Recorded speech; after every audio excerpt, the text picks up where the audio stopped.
नमस्कार। आज हम बात करने वाले हैं एबनॉर्मल मोलर मासेस की। जैसे कि हम लोग जानते हैं, नॉन वॉलेटाइल सॉल्यूट का मॉलिक्यूलर मास निकालने के लिए हमारे पास चार मेथड हैं। फर्स्ट मेथड है हमारे पास में relative lowering in vapour pressure, second elevation of boiling point, third depression in freezing point and the fourth is the osmotic pressure. ये चारों मेथड हमारे पास एक ही कॉन्सेप्ट के ऊपर वर्क करते हैं कि हमने क्या माना हुआ है कि जो सॉल्यूट हम लोग डाल रहे हैं उसका ना तो एसोसिएशन होता है ना डिसोसिएशन होता है इन सॉल्यूशन। ना वो एसोसिएट होगा ना डिसोसिएट होगा। बट आयनिक कंपाउंड के केसेस में क्या होता है, जैसे हम लोग किसी आयनिक कंपाउंड को डालते हैं वाटर में या किसी और सॉल्वेंट में तो वो डिसोशिएट हो जाता है। कुछ कंपाउंड ऐसे हैं हमारे पास जो एसोसिएट हो जाते हैं। जनरली आयनिक कंपाउंड डिसोशिएट होकर के कैटायन और अनायन बना देते हैं। They form cation and अनायन। इसकी वजह से क्या होता है, देखो फॉर एग्जांपल हम लोगों ने KCl है हमारे पास, KCl को हम लोगों ने वाटर में डिसॉल्व कर दिया। वाटर में डिसॉल्व करने पर वो दो आयन बनाएगा। हम लोगों ने उसको कितना पार्टिकल डाला था, हमने एक पार्टिकल डाला था और उसने कितने पार्टिकल बना दिए, सॉल्यूशन में जाकर के दो पार्टिकल्स बना दिए। अगर हम लोग इसका मॉलिक्यूलर मास फाइंड आउट करना चाहेंगे by above methods, four methods, तो इसका जो मॉलिक्यूलर मास आएगा वो हमारे पास 74.5 जो इसका एग्जैक्ट मॉलिक्यूलर मास है उससे कम आएगा। It's mean there is a abnormality in the calculations और abnormality in our observation. In the same way क्या होता है, जैसे एसिटिक एसिड है हमारे पास, एसिटिक एसिड को जब हम लोग बेंजीन में डिसॉल्व करते हैं तो एसिटिक एसिड के दो मॉलिक्यूल हाइड्रोजन बॉन्ड बना करके एक डाइमर का शेप बना लेते हैं। हम लोगों ने डाले कितने मॉलिक्यूल थे, दो मॉलिक्यूल, दो पार्टिकल्स ऐड किए थे। सॉल्यूशन में जाके कितना पार्टिकल बन गया हमारे पास में, एक पार्टिकल बन गया। अब एसिटिक एसिड का मॉलिक्यूलर मास अगर हम लोग फाइंड आउट करना चाहेंगे इन चार में से किसी भी एक मेथड से, तो एसिटिक एसिड का मास कितना होता है, 60 होता है एग्जैक्टली। और हमारे पास इस मेथड से अगर हम लोग मॉलिक्यूलर मास फाइंड आउट करेंगे तो वो आएगा 120। That comes out 120। Again in the case of association we observe abnormality in molecular mass. So in the case of dissociation and association, there is abnormality in molecular masses that is known as abnormal molar masses.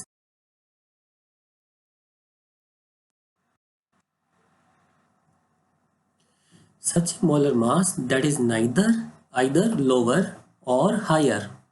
Such a molar mass that is either lower or higher than the expected or normal value is called a abnormal molar mass. In 1890 वांटॉफ ने क्या किया था, एक factor दिया था I, जिसको हम लोग बोलते हैं वांटॉफ फैक्टर I।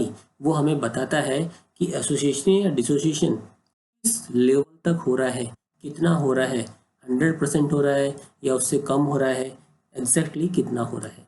आई की वैल्यू हम लोग कैसे फाइंड आउट करते हैं, आई इक्वल्स टू क्या होता है हमारे पास में, आई इक्वल्स टू होता है normal molar mass divided by abnormal molar mass. और I equals to observed colligative property, we have the four property. किसी भी प्रॉपर्टी को हम लोग लिख सकते हैं उसका observe value divided by calculative value और थ्योरेटिकल वैल्यू। और I is equals to total number of the moles of particles after dissociation or association and divided by total number of the moles of particle before association or dissociation. I की तीन value हमारे पास possible है। I की value क्या तो हो सकता है हमारे पास में 1 हो, नॉर्मल मास और एबनॉर्मल मास दोनों कैसे आ जाए हमारे पास, सेम आ जाए। Number of particle before association और डिसोसिएशन कैसे हो हमारे पास, सेम हो। In that case I is equals to 1। For the example the glucose sucrose, इनके एग्जाम्पल में क्या होता है, there is no association no dissociation. I का वैल्यू 1 है, neither associate nor dissociate. I का वैल्यू क्या हो सकता है हमारे पास, मोर देन 1 हो सकता है। मोर देन 1 है, it mean there is a dissociation. हमारे पास वो इलेक्ट्रोलाइट था वो डिसोसिएट हो गया है, एक पार्टिकल डाला था, मोर देन 1 पार्टिकल उसने बना लिए हैं। आई का वैल्यू कम होगा तो मतलब क्या होगा, आई का वैल्यू 1 से कम है, that is the association. Molecules हमने जो डाले, पार्टिकल डाले, वो उन्होंने ग्रुप बना लिया, वो एसोसिएट होकर के एक ग्रुप में आ गए, that is known as the association. Let's we find out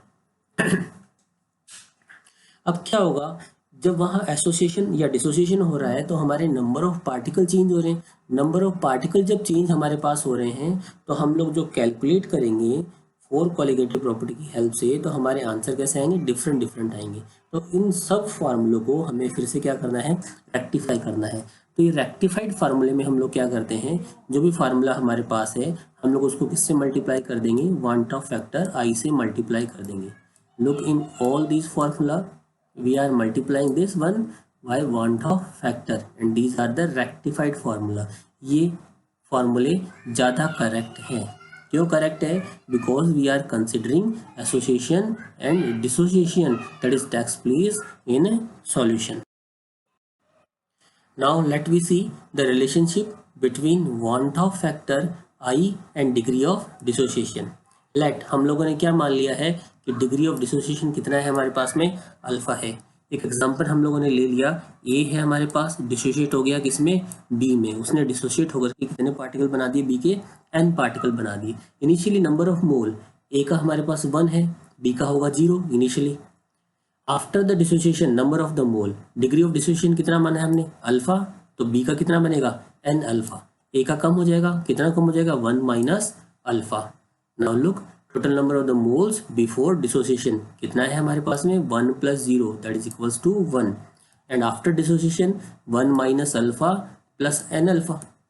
So according to the want of factor I equals to क्या होता है, number of particles after dissociation divided by number of the particles before dissociation। So I is equals to 1 minus alpha plus n alpha divided by 1। हम लोग किसी भी number को 1 से divide करेंगे तो कोई फर्क नहीं पड़ेगा, तो हम इस इक्वेशन को ऐसा लिख सकते हैं 1 minus alpha plus n alpha। Now अब हम लोग इन वैल्यूज को जब अरेंज करेंगे तो अरेंज करने के बाद हमारे पास ये वैल्यूज आएंगी 1 minus I minus 1 is equals to minus alpha plus N alpha, और आई माइनस 1 अब हम लोगों ने क्या किया, देखो एन अल्फा पॉजिटिव था पहले लिख दिया, माइनस का अल्फा था उसको हम लोगों ने बाद में लिख दिया है। दोनों से अल्फा हम लोगों ने कॉमन ले लिया, क्या बचा अंदर में, N minus 1। So alpha is equals to I minus 1 divided by n minus 1. This is the relation between want of factor I and degree of dissociation. Let's we see another relationship between want of factor I and degree of association. Association की time क्या होगा, now let the degree of the association let we consider that is the alpha। एक example लोग लिया हम लोगों ने, क्या हो रहा है, एन पार्टिकल्स किसके, एन के एसोसिएट हो गए किसमें, उसने बी ग्रुप बना लिया है, उसमें ए के एन पार्टिकल्स एसोसिएट होकर के हमारे पास आ गए। इनिशियली नंबर ऑफ मोल कितना है हमारे पास, 1 एंड 0। आफ्टर एसोसिएशन कितना होगा, डिग्री ऑफ एसोसिएशन हमने कितना लिया है, अल्फा, सो बी का कितना बनेगा, alpha divided by N. N से डिवाइड क्यों कर रहे हैं, because the N particle associate हो गए हैं। ए का कितना बचेगा, 1 minus alpha. So number of the moles of particle before association is 1 minus 0 that is the 1, and after association number of the particle is 1 minus alpha plus alpha by n।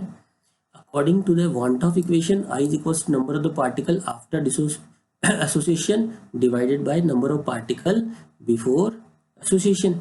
So I is equals to 1 minus alpha, I is equals to 1 minus alpha plus alpha by n divided by 1 or is equals to 1 minus alpha plus alpha by n। We rearrange these equation, by rearranging these equation we obtain such equation and our final equation that show the degree of association and I relationship, that is the alpha is equals to n into I minus 1 divided by 1 minus n। So this is the relationship between the want of factor I and degree of association. Let me understand with the help of a numerical. Calculate the depression in the freezing point of water when 10 gram of the chlorobutanoic acid is added to 250 gram of water acid के लिए के का value उसने दिया है हमें, कितना बताया, 1.4 इंटू 10⁻³ एंड के F for water is 1.86 Kelvin kg per mole. Now look, the molar mass of chlorobutanoic acid is 122.5 ग्राम पर मोल. मोल्स ऑफ दिस वन, इसके कितने मोल हैं, देखो 10 ग्राम हमें क्वांटिटी दी है, मोलर मास कितना है 122.5, so moles of 0.0816 moles are there. So molality of the solution, molality कैसे फाइंड आउट करेंगे, number of the moles divided by mass of solvent. So mass of the solvent in the KG 0.250, that value is the molality of the solution is 0.3265 mole per kg. Let's see, according to the Ostwald law of the dilution, जो हमने class 11 में study किया था in chapter number 7 equilibrium वाले में, K is equals to क्या होता है, अल्फा स्क्वायर इंटू सी अपॉन 1 माइनस अल्फा. जब बहुत कम हमारे पास में क्या हो, डिसोसिएशन हो, alpha is very very less than 1, उस टाइम हम लोग क्या मान सकते हैं, 1 minus alpha is nearly equal to 1.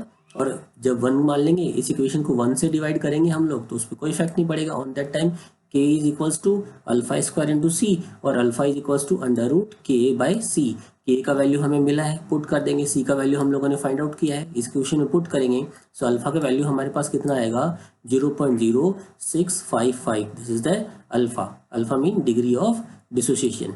Now for the dissociation हमारे पास इक्वेशन होता है, अभी हम लोगों ने ड्राइव किया था इस वैल्यू को, alpha is equals to I-1 upon N-1. जो क्लोरोब्यूटेनोइक एसिड है वो डिसोसिएट होकर क्या बनाएगा, H+ आयन बना देगा अपना, और कार्बोक्सिलेट आयन बनाएगा. इसमें देखो एक पार्टिकल था, एक पार्टिकल ने डिसोसिएट होकर के हमारे पास कितने पार्टिकल बना दिए, 2 बना दिए. तो इसके लिए N का वैल्यू कितना हो गया हमारे पास में 2. एक पार्टिकल था, उसने 2 पार्टिकल बनाए, so value of the N is 2.